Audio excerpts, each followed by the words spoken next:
Bonjour à tous et à toutes et bienvenue dans Drôle d'Histoire, l'émission qui s'est inspirée et a plagié Histoire au Code du Dévin, et aujourd'hui je suis en compagnie de Charlie. Bonjour, et aujourd'hui nous allons vous raconter la deuxième partie de Secte, et pour ça nous allons déjà vous poser deux questions. La première c'est qu'est-ce que Secte, et la deuxième question à laquelle nous allons répondre c'est faut-il avoir vu le premier épisode pour pouvoir regarder celui-ci. Et la réponse à cette fameuse deuxième question c'est oui, de manière générale c'est plus préférable étant donné que c'est quand même une suite, mais ce n'est pas obligatoire si jamais vous avez juste envie de profiter de cet épisode, parce que c'est un peu un petit reboot, etc. J'ai un nouveau personnage, il y en a un qui reste, mais ça peut être compréhensible je pense. Mais si vous avez du temps devant vous, c'est quand même préférable de quand même revoir ou de voir tout simplement Secte 1 qui se trouve ici, là, dans le coin. Parce que c'est quand même une suite, quoi qu'il en soit, et même si ça peut être compréhensible, c'est toujours plus agréable d'avoir les petites références, les subtilités, ce genre de choses. Yes. Et ensuite, du coup, qu'est-ce que Secte Secte, donc c'est un univers que on a plus ou moins imaginé pour une espèce de one-shot il y a 3-4 ans, qui donc racontait, donc l'épisode 1 a été raconté plus tôt, et donc c'était d'imaginer une partie de l'appel de Cthulhu, mais assez inversée, où on brise pas mal de codes. Pour commencer, c'est pas de l'horreur, mais c'est humoristique, et les joueurs ne jouent pas des investigateurs, mais jouent des cultistes qui tentent d'invoquer des grands anciens pour détruire la ville et devenir super puissants.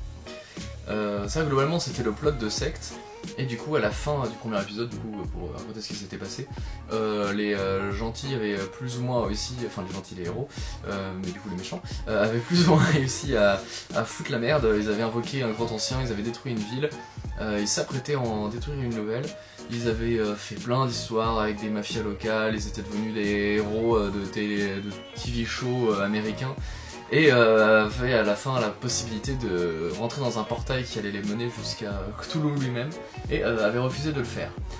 Et la partie 2 donc, de Secte, elle se passe dans un univers plus ou moins parallèle, où on va reprendre certains de ces personnages, enfin un seul en fait, et où il va y avoir des espèces de concordances, et c'est un petit peu une espèce de rituel qui se passe sur Secte. Les personnages principaux donc de la deuxième partie de Secte sont au nombre de 2. Tout le reste des personnages qui vont revenir de la première partie seront plus ou moins des PNJ modifiés, donc ils seront les mêmes mais un peu différents parce qu'on n'est pas exactement dans le même univers. Et le premier d'entre eux est donc le Frelon, qui était donc l'un des personnages principaux, et qui était cette espèce de cultiste albinos un peu fou, mis aux allures de Joker, comment dire, une espèce de malfrat ambitieux.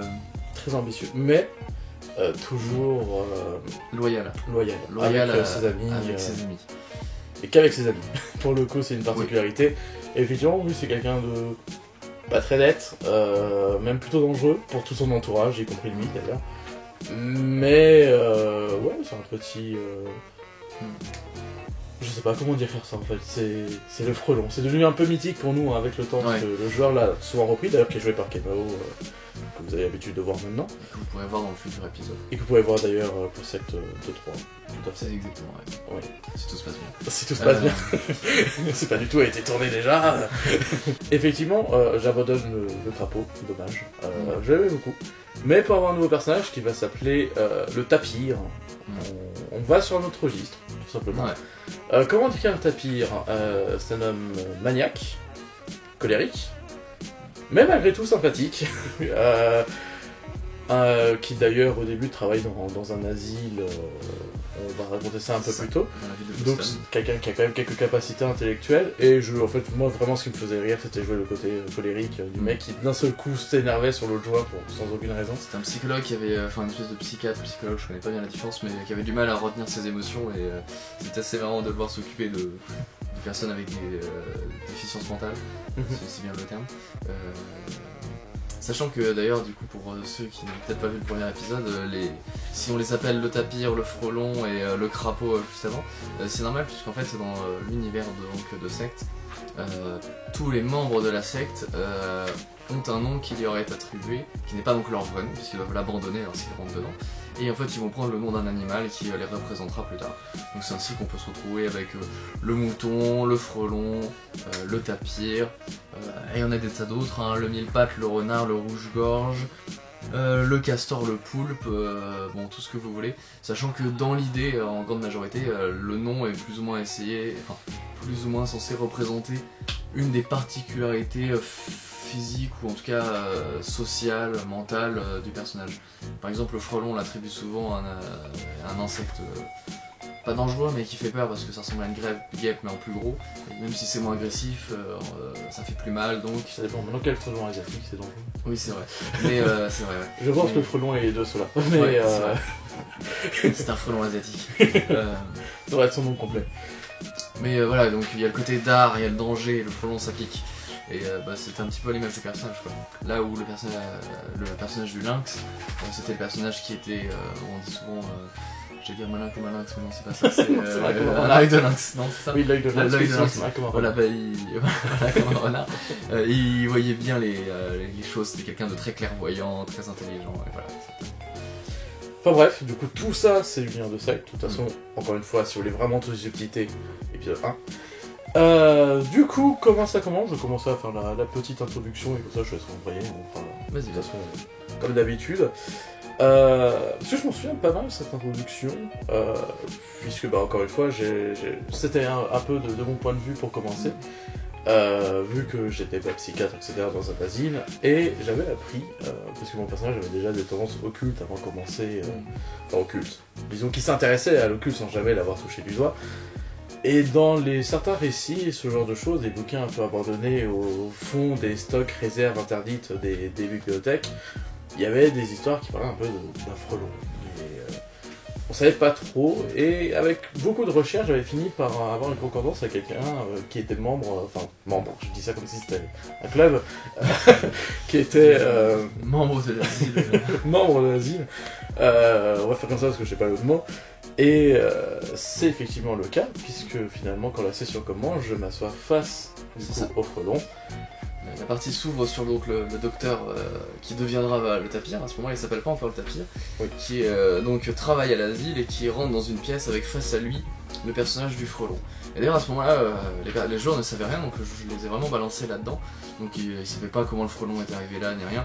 Assez rapidement du coup ils ont compris qu'en effet du coup c'était un univers un petit peu parallèle, c'était un petit peu le même mais pas vraiment, parce que c'est à peu près la concordance de Seg, donc encore une fois, les grands anciens prennent le contrôle, ils détruisent un monde et du coup il y en a un plus ou moins nouveau qui recommence, avec les éléments forts qui vont bien se perpétuer, qui persistent.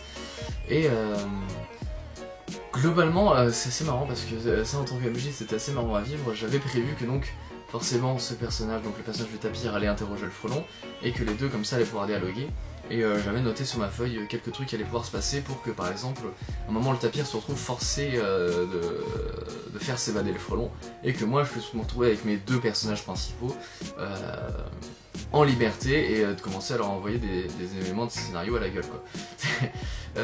Sauf que ce qui est marrant c'est que en fait pendant 15 minutes j'ai pas parlé, j'ai juste eu le droit à un dialogue entre les deux.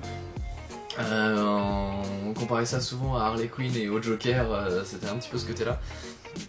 Du docteur qui se découvre une passion pour le frelon qui est en face de lui, et il est face à un personnage atypique qui lui raconte des choses super vraisemblables, qui se rappelle de certaines choses et qui va lui en mettre plein les yeux comme il sait si bien le faire.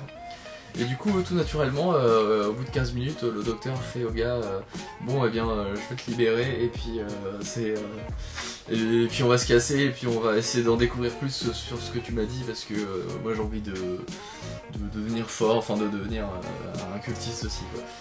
Je trouve ça passionnant. Et du coup, j'ai rien dit pendant 15 minutes, et au bout de 15 minutes, ils sont partis tout seuls. Une fois libéré, en vrai, le plan, il me semble, a été plutôt simple, puisque étant donné que j'avais de toute façon les accès, j'ai pas eu besoin de beaucoup me prendre la tête, hein, je crois vraiment que c'était 5 minutes de jeu pour le sortir de là.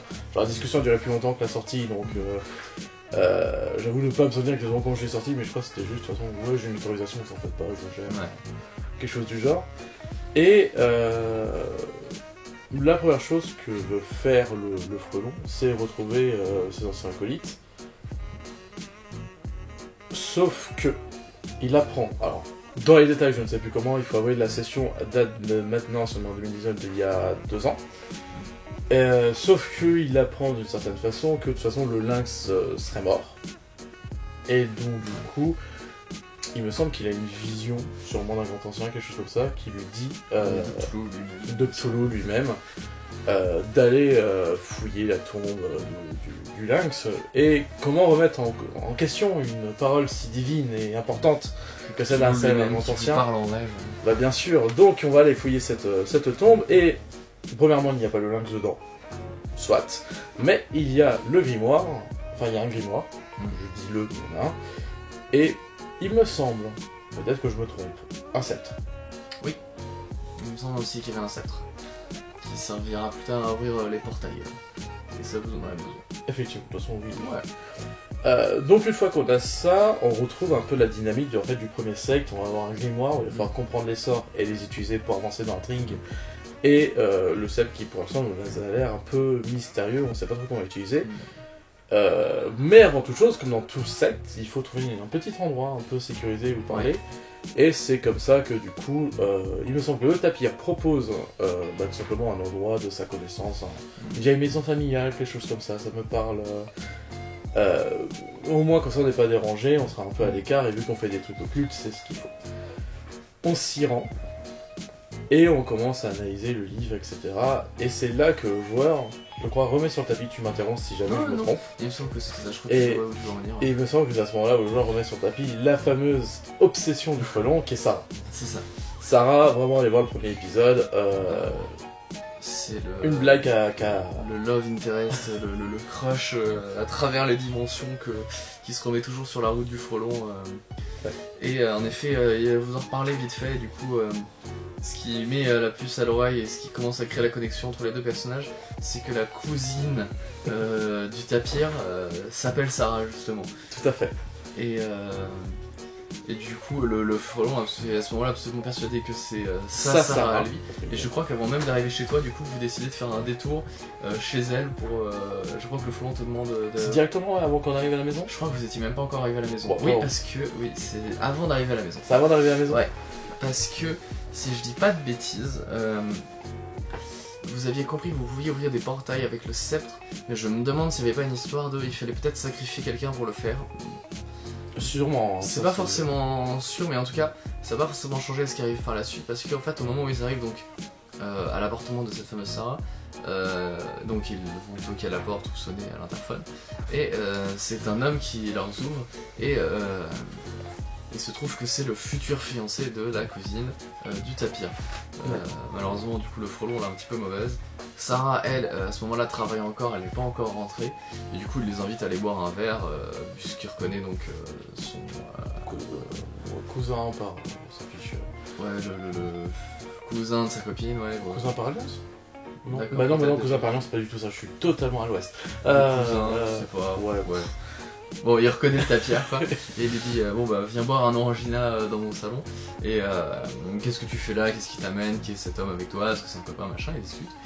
Et d'ailleurs, donc ce copain qui a la langue bien pendue en profite pour annoncer au tapir qu'il s'apprête à demander sa cousine en mariage, et il sort donc une petite bague de fiançailles et lui raconte que, je crois dessus, c'est sa pierre précieuse préférée.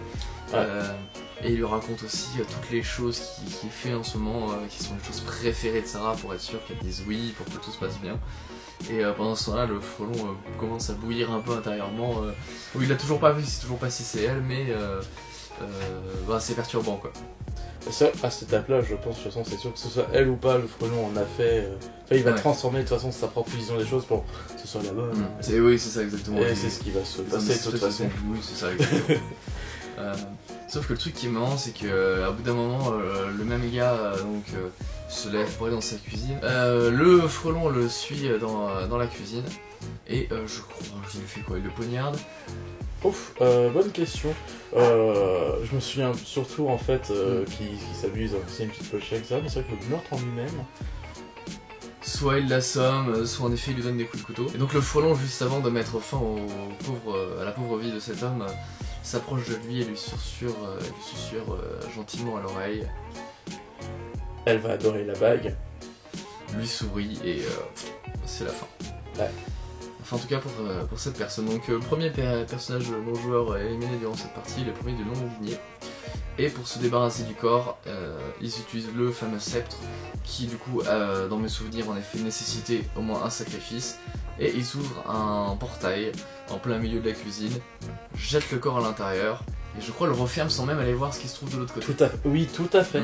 T'as raison, c'est pour ça que ça s'est passé avant. Ouais. Parce qu'une fois à la maison familiale du tapir, c'est là où on se dit, bon, il va falloir faire quelque chose de ce set, et si on l'a, c'est peut-être pour une raison. Donc du coup, là, on retourne au niveau de la maison. Le concurrent du frelon est éliminé, ils pourront y retourner plus tard, et il a gagné une belle pierre précieuse. Tout à fait. Et on est à la maison, et du coup, on réouvre un portail, et on se dit, bon, il va falloir y aller, il va falloir qu'on sache ce qu'il y a à l'intérieur. Sauf que Frelon n'a pas très envie, parce que mourir, c'est pas trop son truc, visiblement. Et le tapir non plus, parce que, contrairement au crapaud, il est beaucoup moins manipulable. Et c'est d'ailleurs la première scène où le frelon, pensant tomber sur un nouveau crapaud, se fait bah vas-y, et il se prend une résistance la première fois que ça lui arrive, en tout cas avec moi comme joueur.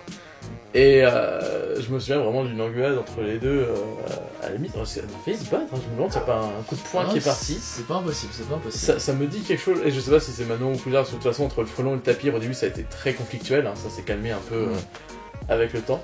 Et il en est que, pour traverser le portail, et je ne sais plus qui a balancé qui, mais je me souviens juste qu'il y en a un qui a chopé l'autre, et l'a balancé à l'intérieur, parce que bon, fallait résoudre ce problème. Et finalement, en fait, l'intérieur était plutôt safe, puisque c'était un sanctuaire, entre guillemets. C'est ça, c'était un genre une espèce de succursale, plus ou moins d'un lieu qu'on pourrait considérer comme Riley, du coup, si on reprend l'appel de Cthulhu. Du coup, une espèce de grand sanctuaire sous l'eau, avec donc des murs humides, une espèce de couleur verdâtre. Donc par sanctuaire, on entend un lieu de culte, en tout cas à préserver, avec des colonnes et des espèces de petites salles vides auxquelles on pouvait aller. Il me semble qu'il y avait un hôtel en plein milieu, hôtel sacrificiel. Sans doute avec une sculpture représentant un tentacule en plein milieu, évidemment. Le corps du copain allongé par terre parce qu'il avait été jeté juste devant le portail. Et du coup, nos héros se rendent compte qu'ils peuvent en effet rentrer à l'intérieur sans rien risquer. Ouais. Ce qui était notre plus grande crainte au début, que ce portail soit problématique. Bon alors là par contre, ça y est, on a compris que ça sera un peu notre endroit et ça sera un peu notre hub base où tout va se dérouler. Une fois le sanctuaire du coup découvert, Cthulhu nous dit bon aménagez-le, vous pouvez commencer à recruter des cultistes, etc. Et effectivement le premier sort de son grimoire, puisqu'il nous donne un grimoire, il me semble, c'est tout simplement de pouvoir recruter des désespérés pour en faire tout simplement nos sbires, un peu comme Secte 1, dans lequel c'était pas des désespérés, mais c'était quelque chose de très très proche. C'était... C'est du désespoir que naît la volonté des gens de rentrer dans une secte et de se sentir acceptés, de boire les paroles d'un gourou charismatique tel que le frelon. Du coup, l'objectif est de balancer un sort sur eux, et globalement, le sort du grimoire a comme seul effet d'accélérer les choses et de faire que les gens deviennent d'un seul coup fidèles à une cause qui n'était pas la leur juste avant. Oui, et d'ailleurs, j'ai un souvenir là, qui me revient un peu, mais c'est que contrairement à la session 1, où à la session 1, vraiment le sort, on arrivait, on disait le mot, si les personnes étaient désespérées ou je sais plus quelle condition, ils rentraient immédiatement, alors que là, il fallait que les gens soient déjà un peu convaincus. Je me souviens d'un truc où tu nous avais mis comme ça un petit bâton en menant un sort très proche, mais sauf celui-là demandait un peu plus d'investissement, on pouvait pas juste arriver devant des gens et dire une formule et hop, ils étaient à nous quoi. Ouais, il fallait en plus d'abord qu'il accepte un peu. Oui, c'était une espèce d'optimisation de fidélité quoi. Ouais. Il fallait qu'ils soient adhérents à la secte. En fait, il fallait qu'ils puissent déjà rejoindre une secte pour qu'on... Okay. Ouais. Et j'essaie de me remonter, mais c'est vrai que du coup c'était un petit piège rigolo que t'avais mis, puisque le sort était très proche.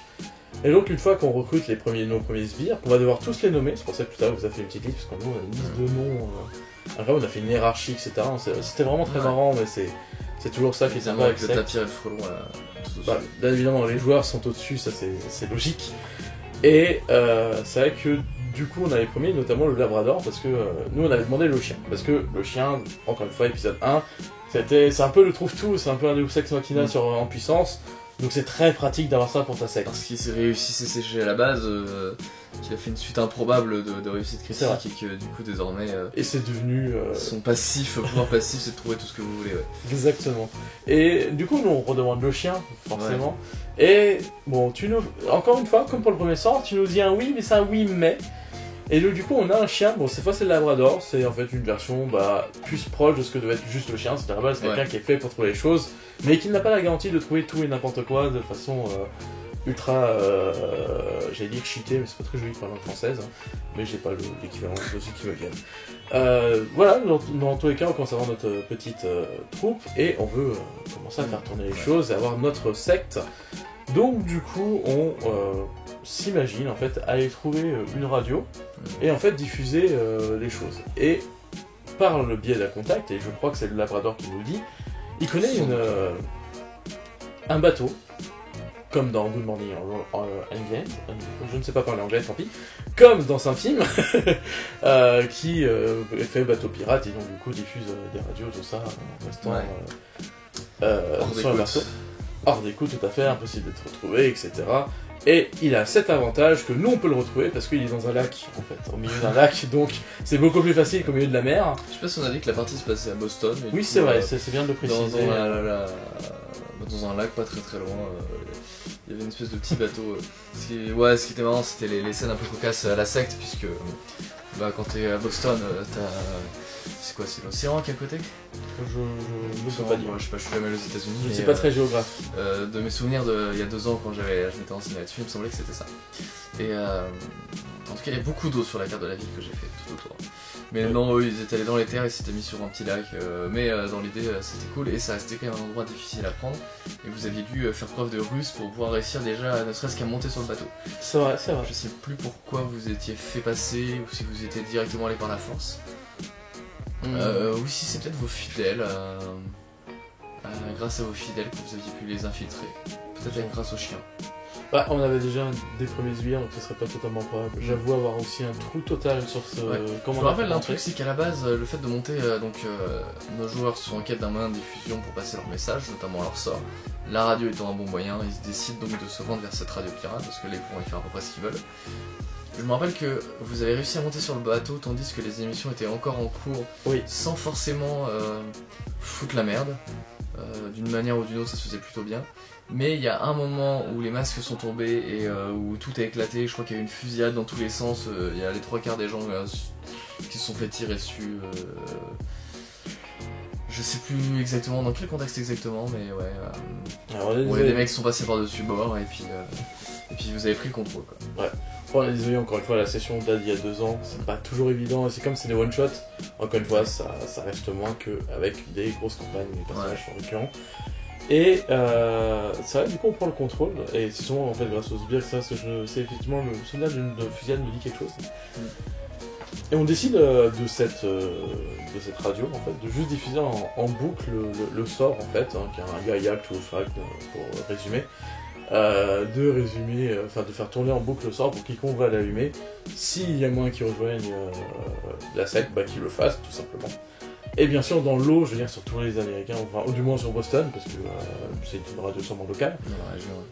Au moins dans la région, il y a forcément une petite partie qui va être concernée. On sait qu'on va pas recruter tout le monde, on n'est pas non plus...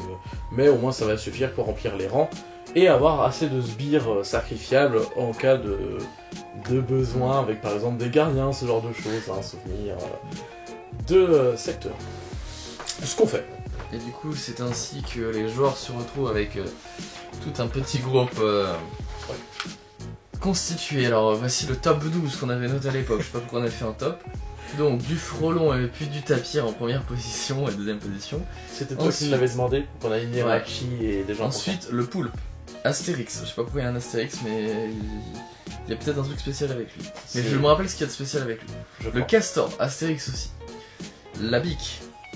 La taupe, la taupe. La taupe, elle a eu un rôle après, un rôle de taupe. Le perroquet, le renard, le mille-pattes, le corbeau, le loup, le ténia, le bouc, le porc-épic, le labrador, donc le labrador on en avait parlé, l'ornithorynque, le mouton et le coq. Et il y a beaucoup de noms qui sont barrés, donc je présume qu'il y en a beaucoup qui sont morts par la suite. Tout à fait. Je pense savoir quand. Du coup, on se retrouve donc face à toute une petite flambée de gens qui... Où est-ce qu'ils se retrouvent? Quel est l'endroit le plus sûr? Parce qu'en plus c'est compliqué, parce que du coup n'importe qui peut entendre la radio. Et bien tout simplement le sanctuaire. Et du coup ils se retrouvent à essayer de se faire des réunions fidèles, à ouvrir des portails, à envoyer les gens dans le sanctuaire. Et donc pour rappel, cette espèce de lieu de culte hors du temps, donc on peut se téléporter grâce au sceptre en ouvrant des portails. Un petit peu à la volonté. Genre, même si vous faites pas un portail qui relie directement le bateau qui désormais à vous, au sanctuaire. Ouais. Et du coup vous l'aménagez, ils ramènent des lits de camp, ils ramènent de quoi faire à manger et tout. Ils font des cérémonies, ils installent, ça devient toute leur petite vie avec tous les cultistes qui se rendent dans le sanctuaire et puis vont prier Cthulhu. Et j'ai un souvenir, c'est pour faire fonctionner les sorts. Ouais. Il y a effectivement des sacrifices, et en fait les sacrifices sont faits sur l'autel de tout qui est dans le sanctuaire. Et donc par exemple pour recruter les gens, et c'est parce que il y a eu le mari qui du coup ne le sera jamais de Sarah, qui du coup est tombé dedans, et du coup voilà, on l'avait pour sacrifier. Et en fait pour les sorts 2 et 3 c'est de plus en plus immense, c'est pour ça qu'il y a... Et d'ailleurs c'est vrai qu'on en a pas parlé pour l'instant, on va vachement au fait d'un coup, mais en parallèle de donc, vos manigances un peu politiques, cultistes, ésotériques, fourbes, il y a aussi les personnages qui mènent leur vie tranquille à Boston. Je me rappelle qu'à un moment vous allez boire un café avec du coup ta cousine. Il y a comme ça des dialogues. Je crois que je me demande si vous faites pas pareil à un restaurant, parce que elle évidemment elle est triste parce que son compagnon a disparu du jour au lendemain. Évidemment, vu qu'ils ont tout nettoyé, qu'ils se sont débarrassés du corps, elle sait pas qu'il s'est fait assassiner, elle sait même pas qu'ils s'étaient rendus. Et du coup évidemment le frelon en tant que grand analyste lui explique qu'il est sans doute parti parce que leur relation allait trop loin et qu'il avait peur. Et donc petit à petit elle commence à tomber dans ses bras, mais nous y reviendrons plus tard. Alors, ouais, on y reviendra plus tard, parce que tomber dans ses bras c'est peut-être un peu trop romantique par rapport à la réalité au moment où... Ouais, c'est vrai peut-être. Ouais, ça fait un soutien apprécié lorsque quelqu'un, un être cher vient de se barrer sans vous donner de nouvelles. Ouais. Mais c'est vrai, en fait, c'est vrai que c'est peut-être pas forcément évident de raconter ces scènes-là, parce que c'est beaucoup de roleplay, pas beaucoup d'éléments ouais, c'est ça, concrets. et puis c'était des petites scènes de 5 minutes, on va aller prendre d'assaut un bateau, une radio pirate, et puis sacrifier les cultistes, ouvrir un portail pour les envoyer dans notre sanctuaire. Et puis bon, on va aller prendre un petit café quoi. Mais bon, il fallait toujours développer ce point sur Sarah. Du moins, tant qu'il n'y a plus de frelons, il n'y a plus de Sarah. Mais tant qu'il y a du frelon, il y a du Sarah. Du coup, ce qu'il faut indiquer, c'est que, si vous vous souvenez de Secte 1, nous avons suivi un grand ancien. Ce grand ancien, à cette session, parce que je pense que c'est à partir de maintenant ça va rentrer, puisque la suite des notes, on a des notes, parce que c'est compliqué. La suite des notes, c'est là où on va commencer de parler de ça. On a des feuilles des personnages qui ont été écrites il y a 2 ans. C'est ça. Avec des informations qu'on comprend pas forcément. Comme par exemple, où est-ce qu'elle est là. Utilise le portail gros con. Voilà. C'est écrit en gros, ça devait être important. Alors c'est mon écriture, c'est sûrement pour lire à frelon. Ou alors c'était vers moi-même que je m'insultais parce qu'en fait c'était bien. Je ne sais pas, impossible de s'en souvenir. Moi ce qui m'étonne c'est pourquoi l'avoir écrit alors que... Pourquoi pas l'avoir dit à l'oral? On a l'impression que tu l'as écrit, que tu l'as montré, mais comme si tu pouvais pas parler, parce que je sais pas, quelqu'un vous entendait, mais je sais... On va pas commencer à faire de la psychanalyse des feuilles de perso en session. Par contre, du coup, on travaille pour un grand ancien, et là, dans ce secte 2, on travaille pour Cthulhu, et c'est pas le même. Ouais. Et du coup, le grand ancien le prend un peu mal. Celui de la première partie, donc. Et qui n'a pas de nom, en fait, on l'appelle juste grand ancien. Oui, c'est ça. Parce que, voilà, c'est la créature qu'on invoque à la fin, mais je crois pas qu'on l'ait nommé une seule fois. Oui, il a jamais eu vraiment de nom spécialement, vous avez jamais parlé avec lui, vous avez jamais donné son nom, contrairement à juste invoqué une fois. Cthulhu, lui, est gentil, il donne des noms, il donne des sorts, voilà. Hein, on compare pas, mais un peu. Et oui, pèse, c'est une autre catégorie de grands anciens. Bon, du coup, on travaille pour Cthulhu, ce qui énerve le grand ancien, et décide, je ne sais plus comment on l'apprend, sûrement un informateur, de tout simplement ramener à la vie Eldragon. Je pense que c'est Cthulhu qui vous le dit dans vos rêves. Parce que Sûrement. Du coup, Cthulhu est un peu en phase avec les autres grands anciens. Et c'est vrai qu'un élément aussi assez qu'on n'a pas précisé mais qui est quand même un peu important, c'est pourquoi est-ce que les gens se mettent à ce moment-là à bosser pour Cthulhu, enfin bosser pour Cthulhu, c'est vraiment dire la mafia. Mais pourquoi ils se mettent à travailler pour lui, donc faire des sacrifices en son nom pour le rendre de plus en plus puissant. C'est c'est tout simplement parce que les grands anciens, donc dans l'univers de secte, ont pour objectif, comme dans les autres univers, de détruire le monde. Mais l'idée c'est que dans secte, si jamais tu aides un grand ancien à détruire le monde, eh bien dans le futur monde qui viendra après, tu auras une place plus importante. Tu auras, je pense, cette espèce de persistance d'univers en univers. Et du coup, les gens qui connaissent cet élément de la vie vont essayer une espèce de course à faire grossir ce grand ancien pour qu'il lui détruise le monde avant celui des autres, et dans l'espoir dans une vie future de devenir quelqu'un d'important et de puissant, quoi. C'est juste ça, ouais. Et apprenant que du coup il y a Dragon, c'est un ennemi qu'on a déjà battu 2 fois, on se dit mais c'est pas possible en fait. On était persuadé que du coup il serait là à toutes les sessions de secte, qui s'est avéré faux par la suite. C'est la dernière fois qu'il venait. Mais incroyable, en fait il va genre revenir à chaque fois. Et on va pas le combat directement. Il me semble que Secte 2 a été plutôt soft avec elle. Finalement, l'affrontement physique, on l'a déjà fait 2 fois. Ouais, on est même pas sûr que vous vous rencontrez une seule fois. Ouais, on n'en a pas souvenir qu'il y ait même une rencontre dans la Secte 2 de Eldragon contre les joueurs. Tout à fait. Et du coup, comment on se bat si on ne se bat pas directement? Mais on se bat avec des élections. Car oui, c'est ça la véritable chose importante, c'est les élections. Et ça tombe bien parce que Chicago va justement... Boston. Boston. Chicago, je crois que c'était la première partie. C'est pour ça, alors. Ah, c'est quasiment la même ville. C'est pas grave. Du coup, Boston va du coup avoir des élections. Et du coup, autant s'y inscrire, parce qu'on sait que de toute façon, Eldragon s'y est inscrit. Ouais. Sûrement pour être puissant, et en étant puissant, pouvoir lui-même... Celui qui devient le maire contrôle la ville, et celui qui contrôle la ville a plus gagne évidemment d'énormes avantages. Tu contrôles la police, tu contrôles un petit peu ce que tu veux. Et ben c'est ce qu'on va faire, on va se lancer du coup aussi dans la campagne électorale. Du coup, Eldragon lui essaie de faire grossir le premier grand ancien, Cthulhu, et les deux deviennent, en plus de quelques concurrents à part, les deux grands opposants d'une espèce de campagne électorale qui se passe en ville. Alors forcément chacun va faire voter ses cultistes pour lui, et il se passe une série d'événements assez marrantes. Ouais. Alors, avant d'arriver à ce moment, on va quand même présenter notre partie, parce qu'il y a eu création de partie. Évidemment. Il y a eu création de partie, alors faut le dire. C'est le Chicago en marche. Je rappelle que cette session est arrivée Pourquoi c'est Chicago en marche alors que ça se passe à Boston? Et parce qu'en fait ça s'est passé à Chicago et concentre depuis le début. Mais on va faire comme si de rien n'était. C'est pas le plan de Chicago qui est dessiné là. C'est pas grave. Alors en vrai, le nom de la ville n'a que de peu d'importance, parce que de toute façon, en vrai... Ouais. Bon, ou alors c'était pour troll, je ne sais pas, parce que peut-être que c'était la première partie. Aucune idée. Bon, en tout cas, Chicago en marche. C'est Chicago en marche. Du coup, c'était Chicago en marche. Et notre phrase directrice, enfin le slogan, voilà, le slogan de notre partie, c'était « Je suis ni à gauche ni à droite, je suis là ». Et ça, ça c'était réfléchi, ça c'était super bien. Et ça fait partie du plaisir du jeu de rôle de créer des petits trucs comme ça, des petits détails. Et c'est vrai que c'est des petits gimmicks amusant. Et du coup, effectivement, on se lance. Du coup, campagne électorale, donc il va falloir faire des interviews, des meetings, etc. Et je me souviens que de ton côté, parce que malheureusement on n'a pas le souvenir de tous les événements, parce qu'il s'est passé vraiment beaucoup de choses. En fait, on a retrouvé une feuille qui résume les événements. Et en fait, on les résume avec des noms, comme si on avait ce souvenir juste avec un nom. Mais il s'est passé vraiment apparemment beaucoup de choses des deux camps, parce que du coup, en fait, c'était vraiment... l'époque des parties de 6-7 heures. Ouais, déjà, les parties étaient très longues comparé à aujourd'hui. Aujourd'hui, on est devenu plus raisonnable, parce que on commence à grandir, on prend la vie active.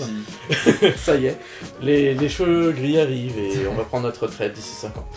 Et du coup, en fait, pour résumer un peu, je serais peut-être si tu as 2-3 anecdotes sur comment tu avais réfléchi à ça, mais le système c'était que, comme pour une élection, il va falloir influencer et avoir de plus en plus de gens qui vont nous suivre. Et pour cela, on allait lancer des événements comme par exemple un meeting, ou par exemple un sabotage, ou répondre à une interview, et Eldragon de son côté allait faire les mêmes choses, et pas exactement dans cet ordre-là, pas exactement les mêmes choses. Oui, et il a essayé de nous saboter, il a essayé, et voilà, c'était vraiment un combat entre les deux. L'idée du truc c'était que.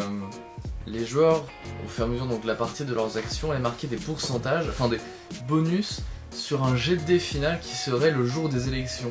Où chacun jetterait un dé 100, additionnerait son nombre de points bonus au résultat, et celui qui a le plus gros résultat, c'est celui qui est élu. Et du coup c'est marrant parce que c'est le genre de moment où toute une partie de jeu de rôle peut partir dans une direction complètement différente. En fonction si vous gagnez ou vous perdez les élections, ça change tout totalement à la suite. Après, c'est l'avantage de Sec qui est très improvisé, donc du coup, tu perds pas à repère. Il n'y a pas de scénar. Tout est improvisé, donc Ça te permet de... Bah justement, on ne pas de liberté comme ça sans te dire avec un gros travail derrière. Et du coup, il se passe plein de trucs. Je me souviens surtout du meeting, je sais pas pourquoi, c'est parce que c'était un des moments où j'étais à l'avant. Parce que pour le coup, j'étais le représentant du parti. Bon, une fois, c'est pas le Frelon, mais le Frelon il était jamais loin. C'était le chef de la guilde de la secte. Oui. Donc il y en a un qui représentait la secte... comment dire, officiellement et l'autre officieusement, on va dire. Oui, c'est ça. C'est que moi j'étais à figure publique et en oui, vrai, lui, le moment, il est derrière. C'était une blague. Bon, oui, non, on ne dit pas ça, j'ai peur qu'elle me retrouve. Mais du coup, il s'est passé plein de choses. Pour une fois, je monte cette feuille parce qu'il y a vraiment eu beaucoup d'événements en fait. Et ce meeting, je me souviens, en fait, on arrive. Et pour le coup, tout le monde n'est pas forcément convaincu. Et je me dis, pour être sûr qu'ils votent pour nous, qu'ils donnent des avantages, autant faire en sorte de voir si dans le lot, il n'y a pas de gens qui peuvent rejoindre la secte, parce que ce sera toujours plus de gens qui vont voter pour nous à 100%. Et donc du coup... Je me rappelais pas, mais c'est on arrive, donc il va falloir faire un petit discours. Je suis très nul pour imposer un discours qui est comme ça, censé être solennel. Et au milieu, glisser des Yaya True Fine pour voir si dans le lot, il y en a en subliminal qui rejoignent.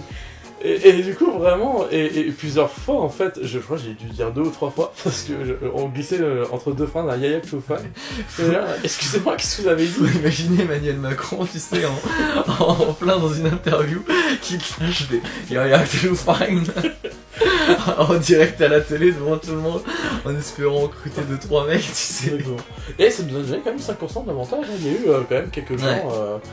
Après, effectivement, le meeting en lui-même a pas convaincu beaucoup de gens parce que mon discours était très nul. Hein. Mais c'est pas grave parce qu'il y avait des Yaya True Fine au milieu. Il y a dû avoir des sales échecs à des jeux d'influence. Est-ce que tu te souviens d'autres événements? Alors, toi moi, ce que je vois, c'est que vous commenciez avec plus X% sur votre partie, votre GND. Du coup, bon, 0 a priori, vu que ça l'a défini par la suite. Déjà, je vois que entre les 2 premières informations sont moutons et cultistes.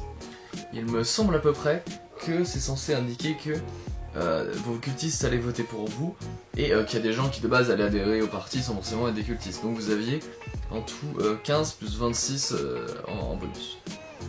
Ensuite, je vois qu'il y a eu des scandales donc, juste avant le meeting qui vous ont descendu après, de ce que j'ai compris, de 16%. Donc c'est vous qui... Ouais, oui, c'est à peu près ça. Et ensuite, donc le meeting, malgré tout, le meeting, je vois que ça vous rapporte un bonus. Hein. Je vois le meeting plus 5% de mon côté. Oui, c'est ce que j'ai dit. D'accord, ok. C'est l'interview où il y a eu des échecs alors. Oui, c'est l'interview par contre qui... j'ai confondu les deux, c'est pour ça, ouais, ok. Donc je me souviens pas du tout de l'interview. Mais apparemment on a été très très nul en interview. Bon. Pas très charismatique le tapis, hein. Il est pas là pour ça. Ah ouais, il est colérique en plus, quelle idée de l'avoir comme porte-parole. Mais ouais, alors, il y a eu plusieurs événements, je sais qu'il y a eu du sabotage, mais alors qui a saboté qui, ça je m'en souviens pas du tout. Ouais, ça devait être des petits coups fourrés en mode viens que je pose une bombe pendant ton meeting pour faire exploser. C'est bien un truc une bombe. Je me demande si c'est pas une histoire de bombe, mais c'est pas impossible, c'est pas impossible. C'est très très flou, j'en ai vraiment... Encore une fois désolé, c'est la dernière fois que je le dis parce qu'après j'en ai marre. Mais voilà, session vieille d'il y a 2 ans. C'était tout le long d'une session dont on a eu un gros premier tiers de... reconstruction de la secte et on repart à 0 et un second tiers d'élection pour devenir maire de la ville. Tout à fait. En concurrence avec Eldragon, donc le chef de l'autre secte, où chacun essaye de gratter des pourcentages dans les sondages. Ouais. C'est ça qui me semblait que les pourcentages se faisaient un peu en temps, tu sais, en réel. Oui, on voyait le lendemain matin les résolutions dans les journaux du jour. Du coup, ça nous faisait influencer après la suite et contre-attaquer quand on perdait. Et je vois que... Ouais, j'en profite juste, mais... Ah oui, voilà. Je vois que Eldragon, lui, au début, il commence à 100%. Qu'il a eu, donc avec ses actions, je sais ce que c'est. Ok, il y a eu S1, S2, S3, S4, S5, vous savez pas à quoi ça correspondait. Ce sont les semaines, je pense. Ah oui, d'accord, ouais. Donc lors de la première semaine, il a réussi à gagner 9%. Et je vois que par exemple l'action de sabotage, en effet, c'est vous qui avez dû la mener à bien, puisque lui, il se retrouve avec un moins 70%. Donc il y a dû, on sait plus comment, mais il y a dû avoir un énorme coup, un énorme scandale qui a dû éclater. Mais je te souviens, on voulait foirer son meeting. Après, comment on l'a fait, il y a un autre... Ouais. L'histoire de bombe me dit un truc. Peut-être qu'on a pas fait péter une bombe, mais peut-être qu'on a fait croire qu'il y en avait une. Enfin, oui. En tout cas, son meeting, il a été annulé. C'était un désastre. Au moins. Et après, je vois que par la suite, il se fait des plus 28%, plus 77%. Il finira avec un plus 103% également. Et bon, voilà, il y a plein d'infos. Mais pendant ce temps-là, eux aussi font leurs actions. Les actions sont un petit peu interchangées. Je crois qu'il essaie de vous trouver, ça se trouve. Peut-être la seule communication directe que vous avez avec lui, c'est peut-être par rêve, comme lors de la première partie. Et sans doute qu'il en profite juste pour vous insulter. Voilà, ce serait bien son style. J'avoue, là-dessus, je suis flou. Ce qui compte finalement, c'est la finalité quand même de tout ça. Ouais. C'est que malgré tout, on gagne. C'est ça, je vois qu'au final, si j'ai bien compris, on se retrouve face à un 76% contre un 74%, donc vous avez un avantage de 2%. C'est jouable. Je vois, ouais, voilà, on va passer, je vois qu'il y a eu des affaires de meurtre, donc il y a dû y avoir des personnes emblématiques de certains partis qui ont dû se faire suriner dans quelques ruelles. Et en effet, vous gagnez les élections. On gagne les élections. Une fois l'élection gagnée, on est à peu près aux 2 tiers du jeu, et c'est le moment où, tout simplement, Cthulhu nous reparle dans nos rêves ou ce genre de choses, et nous dit qu'après avoir été si gentil, c'est pas encore fini, puisqu'on a un cœur à récupérer. Vous savez, à chaque fois, les cœurs, c'est super utile pour invoquer des grands anciens, ce genre de choses, et qu'il va falloir en récupérer un en état, et pour ce faire, on va devoir aller le trouver. Je ne sais pas si on sait dès le départ où il se trouve, mais qu'importe, parce que l'information de toute façon nous arrivera tôt ou tard. Révèle au bout d'un moment, ouais. L'information, c'est que ce cœur est à la Maison Blanche. Sous terre, enterré dans une espèce de bunker. Oui, tout à fait. Il n'est pas au milieu de la Maison Blanche, mais le lieu géographique, c'est la Maison Blanche. Et la Maison Blanche, ça tombe bien, parce que quand on est maire, c'est pas si facile que ça d'y rentrer. Parce qu'à la base, vraiment dans le plan, je me souviens vraiment d'un coup de fil qu'on avait passé. Au début, on a fait juste, attends, en tant que maire, il y a peut-être des contacts. Je fais, oui, il y a le contact de Trump, c'est bon. Et genre, on avait genre, ouais, on peut venir. Je fais, mais pourquoi? T'es qui? Tu veux quoi? Attends... Je suis le nouveau maire. Il faut quand même qu'on se voit, et je crois que c'est l'excuse qu'on sort en mode je viens de prendre fonction. Ouais, de persuasion. Voilà. Et au final, je crois qu'on le convainc, mais si on le convainc pas, de toute façon on finira par le convaincre, parce que dans tous les cas on y va. Ouais. Mais dans tous les cas, c'était très rigolo comme scène. On a eu Trump au téléphone. Avez-vous déjà fait du jeu de rôle avec Trump au téléphone? Non. Avez-vous déjà dû jouer Trump au téléphone avec des joueurs? Et si oui, dans les commentaires, dites-le, parce que c'est quand même super intéressant, ça m'intéresse, ça intéresse Charlie, ça intéresse tous les gens qui ont participé à cette émission, et... non bon j'arrête. Ça n'en était que 3, en effet.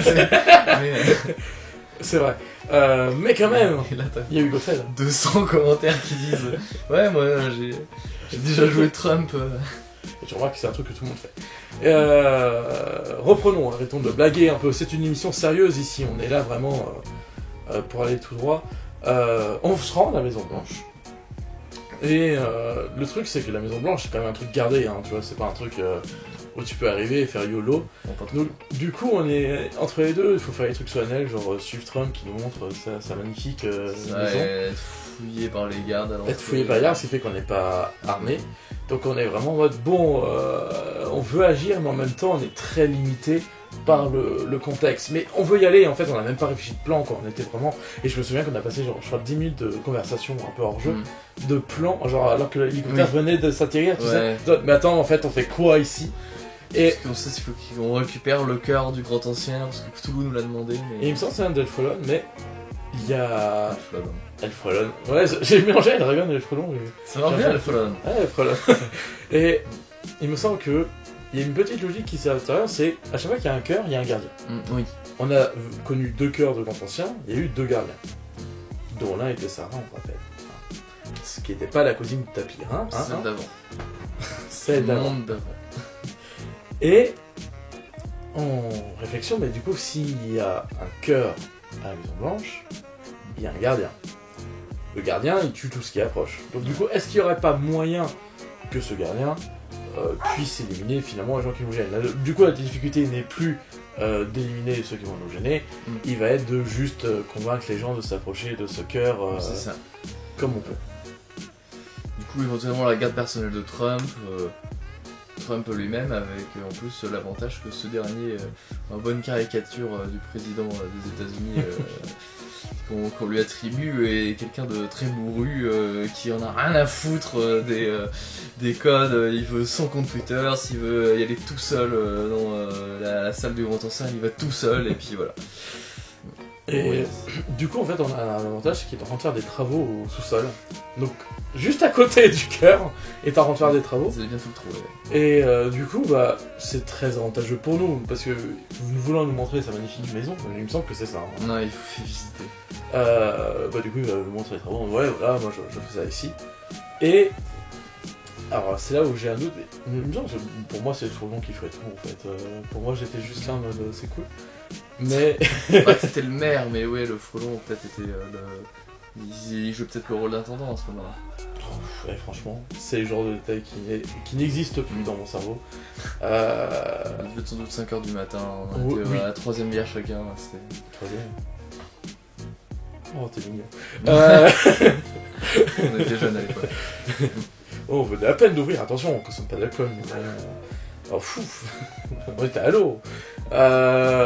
Oui, non, mais tout à fait, on était de toute façon fatigués, la fin de session approchait, de toute façon on était en train de tuer le président des États-Unis, donc la fin de secte, ça sonnait un peu très Ouais. proche.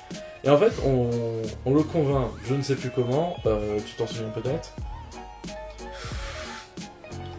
Franchement, je crois que c'est un truc à la con, en mode, vous pénétrez dans la salle où il y a le gardien, donc bon, c'est une salle qui est dans le noir, donc personne ne Oui. voit rien, vous savez qu'il y a le cœur, éventuellement peut-être que vous l'entendez battre, puis vous lui dites, franchement c'est une connerie en mode, t'es pas capable d'aller là-bas, ou C'est ce qu'on ou lui dit alors, que je me souviens plus. c'est une espèce de psychologie inversée en mode ouais, on va y aller, c'est super important, et tu sais, du coup, t'as envie d'y aller avant vous pour voir ce qui se passe, et du coup, il se fait becquer. Et oui, j'ai oublié ce qui le convainc. Ouais. Mais ce qui est sûr, c'est qu'on le convainc en fait à aller chercher le cœur au milieu de cette salle, enfin chercher le cœur, on se comprend, rentrer au milieu de cette salle, il y a le gardien qui... Périphérique d'action du gardien qui s'empare du président des États-Unis et l'extermine devant les joueurs. Et une fois fait, on est déjà un peu plus libre, et je me souviens d'une scène où j'ai dû me faire passer pour Trump, parce qu'il était mort. Oui, Et et en fait- il y a ses gardes qui l'appellent. C'est Ouais. ça. Et nous, on a voulu après faire ramener plein de sbires, etc. pour faire la technique du... Ils étaient On pas balance déguisés les en gens. ouvriers pour se faire passer qu'ils allaient travailler sur le chantier, Ah, sûrement, oui. et vous les envoyez à la mort, comme dans Secte 1 pour aller récupérer le cœur. Les sbires, ça va, ça. Oui. Évidemment. C'est que si t'en envoies trop, le gardien il pourra peut-être pas tous les tuer, il y en aura peut-être un qui arrivera à déplacer le cœur de 1 mètre avant de se faire tuer. Et si tu fais C'est ça ça qu'il plein de arrive à fois, toi, et si après tu tu veux la pars. fin, tu peux le récupérer et t'en aller. Je sais plus si c'est exactement passé comme ça, mais je me souviens juste que bah il fallait un peu justifier des mouvements dans la Maison Blanche. Et donc oui, hein, il y a un des gars qui appelle et moi du coup je dois imiter Trump. Alors, vous avez déjà fait un jeu de rôle avec Trump, peut-être. Est-ce que vous avez faire un jeu de rôle où vous avez tué Trump et vous devez l'imiter au téléphone? Faire croire qu'il est pas mort. Vous devez imiter la caricature du MJ, parce que forcément. Et du coup bon. Et je me souviens que c'est passé genre à ça, tu sais, parce que l'imitation était pas parfaite, Sur mais il y a sur un jet de dés avec le beau jeu du Ouais. roleplay qui va avec. Et puis il y a le MJ à la fin qui dit bon il est 5 heures, allez, on va pas remettre des complications maintenant. Il en est qu'on récupère le cœur. Et il me semble que pour le dernier sacrifice, il faut sacrifier je crois énormément de gens, genre au moins 1 millier, voire plus. En tout cas il faut sacrifier vraiment beaucoup de gens, et ce qui va permettre d'invoquer Toulouse et mettre fin au monde tel qu'on connaît. Et ben c'est ce qu'on va faire, par je ne sais plus quel programme, etc. Parce que je sais plus s'il va être dessiné un pentacle ou quoi, je sais plus vraiment les détails. Ouais, je crois que vous étiez L'invocation. retourné à Boston, slash Chicago avec le cœur. Parce que je me souviens que dans le 1, il fallait faire un pentacle autour de la ville, ce qu'on avait fait, etc. Ouais. Mais alors, dans le 2, si c'était les mêmes conditions, je m'en souviens plus. Mais c'est pas finalement si important que ça, parce que là, on est vraiment... c'est la fin, et le MJ commence à me concéder beaucoup de Ça choses. se trouve c'était dans le sanctuaire. On l'aurait invoqué directement dans ce Donc, film. non, vous auriez ramené le cœur dans le sanctuaire pour le donner à Toulouse lui-même. Ah, peut-être, ouais. Enfin, Il y a beaucoup trop de choses qui Ouais. sont fous, on est vraiment désolé. Ah, j'ai dit que je le disais plus. tu couperas au montage. Et Je suis ben, revenu. mais je le laisserai juste pour ça. J'aime l'esprit de contradiction. Bref, finalité. On arrive à invoquer Toulouse. Ça c'est beau. Et du coup, on sait que le monde va disparaître. Sauf qu'on pouvait pas arrêter la session là. Ouais. Il fallait un dernier détail pour terminer cette session. Et cette session, c'est Sarah, parce que Sarah, la cousine du tapir, c'est pas la Sarah du frelon, même s'il a l'air d'être persuadé et vraiment que c'est l'inverse. Et du coup, à la fin, alors que le monde va les détruire, le frelon veut retenter quelque chose et il veut l'embrasser pour finir de manière absolument magnifique. Et bah c'est le moment où le MJ va faire bon allez, je lance un dé pour voir si du coup elle est tombée sur tes charmes ou quoi, sachant que le frelon a donné le meilleur de lui-même et c'était pas glorieux. Lors des petits rendez-vous galants. Ouais mais pour une fois il a été même plutôt comment dire à part le fait d'avoir éliminé son petit copain, lui avoir volé la bague, en soi il a été comment dire à part ça il a été plutôt honnête. Sur le reste de la partie il a pas été Je reverrai nos définitions de l'honnêteté. Ouais. Non mais bon. Oui, non mais effectivement, je vois ce que tu veux dire, mais bon, j'aime bien faire chier le joueur si présent en disant que oh, il était pas très. Mais bon, du coup, tu fais ce jet pour savoir si elle va tomber amoureuse ou pas. Si elle est tombée amoureuse. Si elle est tombée amoureuse, tout à fait, on va en parler au présent. Et c'est une réussite, et la dernière seconde de l'univers qui se détruit par Cthulhu. C'est Sarah qui tombe dans les bras littéralement du frelon et le monde qui s'autodétruit et puis la suite dans le 3e épisode de Secte qui sera tourné d'ici quelques semaines sans doute que tout le monde aura fait la partie. Faut vraiment t'arrêter de dire ça. Ils sont au courant que l'espace-temps ne fonctionne pas. Je veux dire quand on tourne Secte 3... Fallait pas le dire. Tu sais quand on tourne Secte 3, on a dit ouais c'est sûr il y a d'un an, et là on est en 2010. C'est-à-dire c'est en 2000. Attends. Bon ok, on va être honnête, on tourne cette émission actuellement en 2021 et elle sera diffusée il y a un an. Parce que l'espace-temps n'existe pas. L'espace-temps n'existe pas.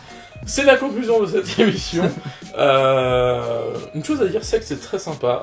C'est un peu borderline sur les bords.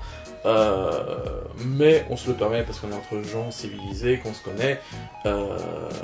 Donc voilà, s'il y a des choses qui vous dérangent un peu, je peux comprendre, mais n'en faites pas non plus toute une formalité. Tous les films d'action, il y a des morts, dans tous les jeux vidéo, il y a des morts. Oui, mais il n'y a pas le frelon. Ouais. Voilà. Avec le frelon, on peut apporter certains thèmes un peu dérangeants, mais en vrai, sur celle-là, il était assez soft. En tout cas, de ce qu'on a raconté, je m'en souviens pas d'autre chose, donc... Mais voilà, c'était juste pour vous dire, c'est normal, c'est borderline, mais c'est fait entre gens adultes et consentants, et c'est ce qui est important. Quand vous faites du jeu de rôle, faites-le entre adultes et consentants. Vous avez le droit de faire enfant, mais ça, c'est autre chose. Ce message de prévention qui passe pas du tout. Bon, merci d'avoir suivi cet épisode. Comme d'habitude, les trucs habituels de youtubeurs, commentaires, like, partage, tout ça, ça fait vivre la chaîne, je le dis, parce que bah, YouTube, en fait, ça a des algorithmes, et c'est comme ça qu'on le nourrit. Et c'est tout. À la mois prochain pour l'autre épisode. Je suis vraiment fatigué de cet épisode qui était un peu long à tourner. Bye. Salut. Je veux que ta main apparaisse. Oh mon dieu.